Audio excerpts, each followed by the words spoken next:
So the Browns just lost to the Rams in a frustrating, but surprisingly strong effort to some. And there are a lot of ways to sum up what we just saw here. I think the fact that that game was on national TV is also going to amplify some feelings, but I'm going to boil it down to three main thoughts here. A, the defense has been since the beginning of the year, minus that fourth quarter in Tennessee where Baker threw 3 interceptions, is great. This is a very good defense. Without any of their starting corners against the Los Angeles Rams, one of the best passing attacks in the NFL, they more than held their own. Sure, they made some mistakes. Sure, Cooper Kupp had over 100 yards, 2 touchdowns, but considering what they were up against, that's a great job. That was a winning effort. The defense gave you a winning effort. The front seven was spectacular. You know, it might not show up in the stat sheet, but they slowed down the run. They were able to contain a lot of plays. They did a very good job, and they helped out their injured secondary. So the defense has been, and is great. The second thing is that Freddie Kitchens, he has to give up play calling. Something has to happen here because I think there was just way, way too much on the plate of a rookie head coach. I wanted to give Freddie the benefit of the doubt. I wanted to give him some time. But what he did in the fourth quarter, the play calling he did there, that job, it was just all bad. And that can't go ignored going into next week, a divisional game against the Ravens.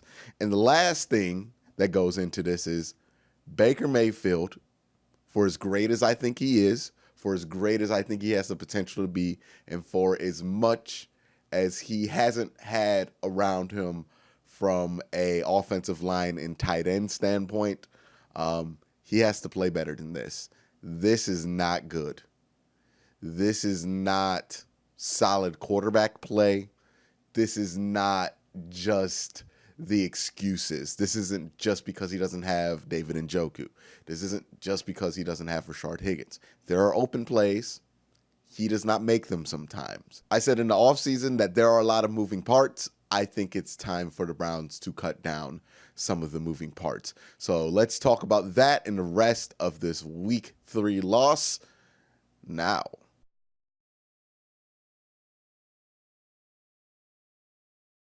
All right, so as we always do, we're going to review some win criteria, this time for the Browns, and see what they did or didn't do to win the game. And I think the sad part about what the Browns did was that I think they really did put an effort on one side of the ball to win the game. It was a very winnable game for them. This is a game that they should have won, but we're going to go over the first one. Sack Jared Goff 5 or more times. They did not do that, but to the defense's credit, they completely shut down the run. They did a really good job of pass defending without any of their starting corners. I'm not going to sit here. They got turnovers. I'm not going to sit here and blame any part of this loss on the defense. You know, I think giving up 20 points to the Rams is completely fair. I think that is enough to hold them to for your offense to win. So I am not going to sit here and throw a lot of shade on the defense. Get Nick Chubb going, get him over 25 touches. I think they got him to 24. But yeah, they did get Nick Chubb going. You know, they did get him some touches. So I'll give him the check mark there. And then also use OBJ and Jarvis in more screenplays and short slants. They did this on and off.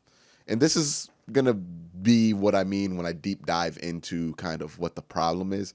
There's no consistency. Some drives, they want to go vertical and attack downfield, and that's all they do. Some drives, they're just obsessed with screens, and they run the ball in situations that are just odd. There's no consistency to the play calling like it was last year when Freddie took over. It just seems random. I don't get the philosophy of the game calling like I did last year. There's just something missing here, and I think, you know, as we keep going, we're going to figure out this problem. So no, they did not at all do this. Obviously, Rashard Higgins didn't even play. Jarvis Landry did have a better game. I think 3 receptions for 60 yards, but 3 receptions, I would have liked Jarvis to get 6 or 7 receptions, and they really focused on getting the ball to him. I thought he had a really good matchup they could have taken advantage of, and I saw he was open a lot during this game from my seat. OBJ. The next thing is be able to contain Aaron Donald to a combination less of 4 sacks and tackles for loss. They actually did this, but if you watch that game, you know that Aaron Donald definitely had a huge impact on the game, and at times completely took it over. Baker Mayfield had to break the pocket a lot. There was just a lot going on. Now, the first thing I'm going to start, before I dive into some of the things that I am not happy with, I'm going to talk about the good. The good things that I saw out of Baker Mayfield was I think this is a guy who had a lot of trouble against Tennessee, figuring out zone coverages. And I think there were flashes and drives and moments in this game where he really started to get a lot more comfortable with these zone coverages. And I think the stat line that's going to show up in is that interception line. He threw the one interception, but that was in the end of the game kind of situation where he just had to throw the ball up for grabs. So that's not really an interception I'm going to hold up against him. But he really did look a lot more comfortable against some of these zone coverage schemes that he has been struggling a lot against. I think early on in the game, in the first half, I think the play calling was better in the first half. I think there was a philosophy. I think the Browns wanted to grind this one out, play this one slow and not try to hit the big home runs, but just get those, the singles and the doubles. And that was working. That was a solid game plan. But somewhere between the third and fourth quarter, when the team didn't have the lead anymore, they completely abandoned ship when they didn't have to. But again, I'm going to talk about that later. And then the other things I'm going to talk about that are good was the defense. Myles Garrett forced a fumble, a lot of turnovers. This defense has not gotten a lot of turnovers. That's the one thing they have not done that they did last year, was the turnovers. They were able to get them in spades. One of the big things I was talking about with this defense in the offseason was the ability to stop the run. They stopped the run, and this is one of the best runs you can stop. Le'Veon Bell last week, Todd Gurley this week. They can stop the run. I am confident that they can stop the run. Sheldon Richardson has been good against the run. Larry Ogunjobi has been good against the run. Even Devereaux Lawrence has been solid against the run. And Joe Schobert has been a playmaking linebacker. I think we need to give him his credit, and I think John Dorsey might have to give him his money. He's been making plays from the linebacking position, tipped the one ball that turned into the interception. I know some people are going to get on him for running into his own guy there, but he had to lay out to get that ball in the air. And if he doesn't, lay out, which results in him getting up and bumping into Burris, then, you don't even get the interception to begin with. So, Schobert played really well. Forced up one fumble with Le'Veon Bell last week, too. So Schobert has been showing out, which gives me confidence going into next week against Baltimore, because that's the kind of linebacking play that we're going to need to beat them. But we'll get into that in a later video. And overall, as a team, I felt like against Tennessee, they didn't show a lot of fight. Against New York, they didn't have to show a lot of fight. But they showed a lot of fight in this game. A lot of times where they could have, taken the easy way out mentally and let the Rams pile on. I mean, it happened to the New Orleans Saints last week. But the Browns really stayed in this, fought in this, did not have a secondary at all. And found a way to come this close to tying this game at home and hopefully winning it in overtime.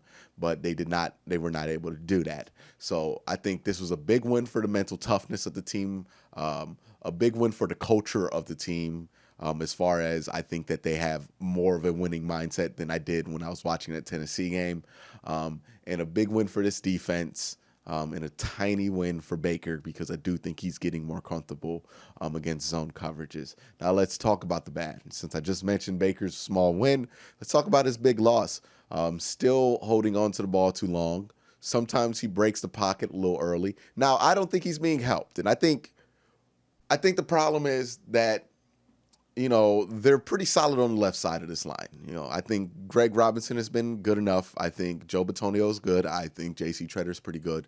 And then once you get to Cush and once you get to whoever the right tackle of the week is, that's where he started to run into problems. Now, Chris Hubbard was hurt, but that's not really going to change my opinion about this line because I saw Chris Hubbard get destroyed against Cameron Wake in week 1. But I think the problem is you have a weakness on that side of the line, which is fine. A lot of NFL teams have weaknesses on that side of the line. What's not fine is the personnel at tight end. Demetrius Harris, converted basketball player, tight end, receiving threat. Ricky Seals-Jones used to be a wide receiver at Texas A&M, was actually a very highly recruited wide receiver at Texas A&M, converted into tight end. Not a great blocker. Farrell Brown, again, tight end out of Oregon, really great threat as a wide receiver, not a great blocker. And then even David Njoku. David Njoku's more of a receiving threat than he is a blocker, even though I think he's a more solid blocker than the rest. And you see the issue there? The Browns need to plug that hole or help the right tackle or help the right side of the line. They don't have a single tight end that's helpful in that way. Farrell Brown has a ton of holding calls against him. Demetrius Harris is not really that much help in that way, even though he's a little bit better. They don't have any run-blocking tight ends, and I think, boy, would having a dude like Darren Fells really be helpful right now. I think Darren Fells was really good blocking tight end and solid receiving threat. I feel like Darren Fells would make a huge difference on this team right now. And that's the problem, I think, with the offensive line. They don't have any way to get consistent help. Sure, they can run a chip block out there from a running back. But then if you do that, then you don't have your running back out there as an option as a receiver, and Baker has to hold the ball a little bit long, which exposes the offensive line anyways.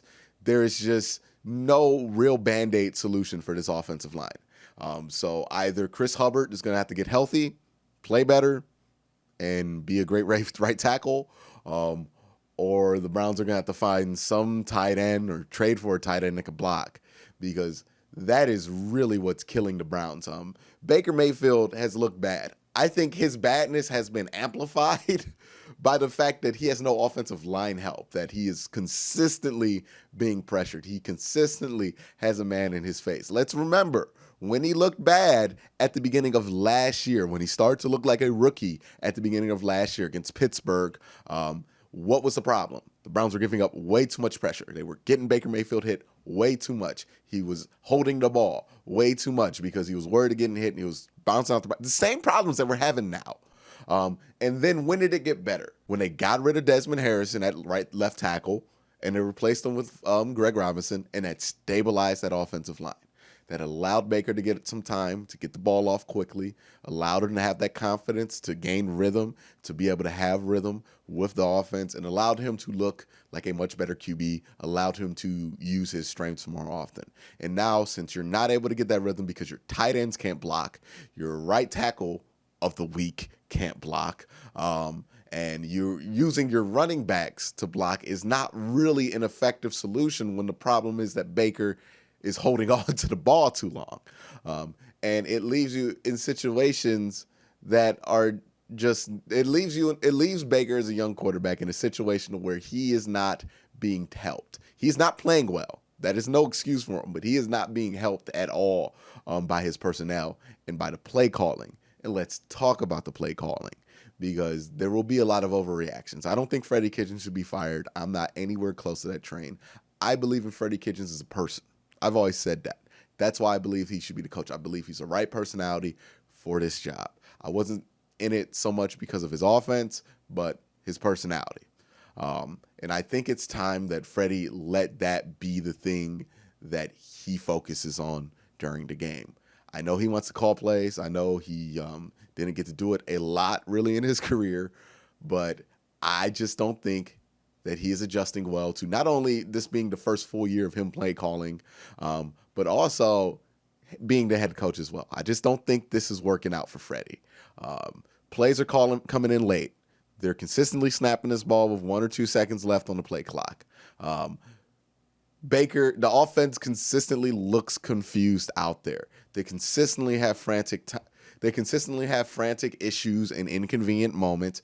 They consistently call the wrong play, and they consistently end up in situations that just end up making the coaching staff look like prisoners of the moment.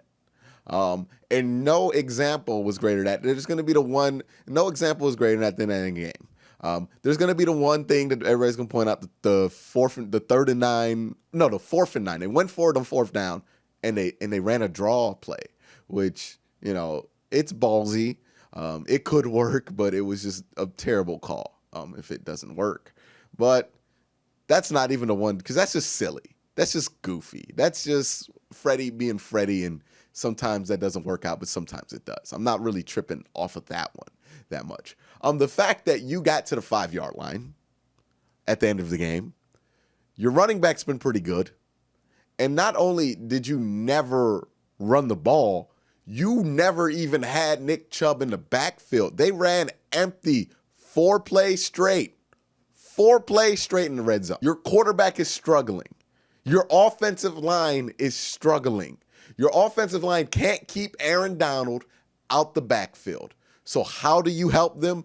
Well, you throw 5 wide receivers out there and you spread them out and you give the lineman no help. You don't have a tight end on the line. You don't have an extra person in. You can have an extra lineman in if you want to. That is a legal thing to do. You just have to report him eligible. Maybe that might be a solution that they could have went to today. But no, they went empty the entire time. I'm fine with going empty 2 plays. Hell, 3 plays. But give me one play where you have Nick Chubb in the backfield. Give me one play where you give the offensive line just a little bit of help if you know that Baker is being consistently broke out the pocket. Just give them help. Help them out. And that's not what they did today. That's not what they did at the end of the game, and it cost them a game that they really should have won. Because I think if that game goes into overtime, I think that's a game the Browns could have won. And I think that the bad play calling at that part of the field, and it's been like this for a while because the Browns have been uncharacteristically bad in that part of the field, and it's been the same reason. They keep going empty, and it's not working. So that's why I think it's time for Freddie Kitchens to hand those responsibilities off to Todd Monken. Now, let me be clear here. If that's something that happens, we'll never hear about it. Because the way Freddie works, he does not want to put that burden on Todd Monken. That is a respectable thing to do. So we'll never hear about it. But I think it's time for Freddie to give up the play call sheet, take less responsibility on the offensive side of the ball, and just really focus. We had 2 timeouts at that point. None of those timeouts were really used effectively. It was just head scratching and concerning about. It just looked like the Browns got caught up in the moment, and that's not a good thing for a team that hopes to win a playoff game this year. So the Browns got a lot to figure out, and they play the Baltimore Ravens next week, which is going to be interesting, but I have a ton of content planned for that. Hopefully a few collaborations too. So stay tuned for that. We're going to get pumped up for that game. It's the first division game of the year, and it's coming up against a team that has a lot of hype in the Baltimore Ravens with Lamar Jackson. So it's going to be a very fun game, interesting game. But that's my thoughts on this week 3 loss to the Rams. Let me know your thoughts down below. And the question I want to ask you guys, instead of people just throwing out, this person should be fired, Baker suck, all this stuff that people tweet after their favorite team loses a game. I want to ask you, do you think that the Browns' problems are fixable this year? If you think that the problem is purely kind of a logistical issue between the coaches, I think that's a fixable problem this year. If you think that the problem might be that they just don't have the personnel on the offensive line and at tight end to be able to supplement their weaknesses, then this might be a year-long issue. But let me know what you think in the comment section down below. Do you think that the Browns' problems are fixable this year, and do you think they're going to get a turnaround? I still do. I still want this team to win 3 or 4 games before the bye week. 3's more realistic, though. And, get to the bye week. They have an easier schedule. They have time to figure it out. This offense can start clicking, and they can figure things out. I think the problems are fixable, but let me know what you think. That's it for this week's show. If you like what I do here, hit that subscribe button, ding that notification bell, and like this video. And if you want to help this show out, you can donate to the Patreon. $1 a month is awesome, or buy some merch. But that is it for this week's show. Thank you guys for watching. Have a great day. Have a good night.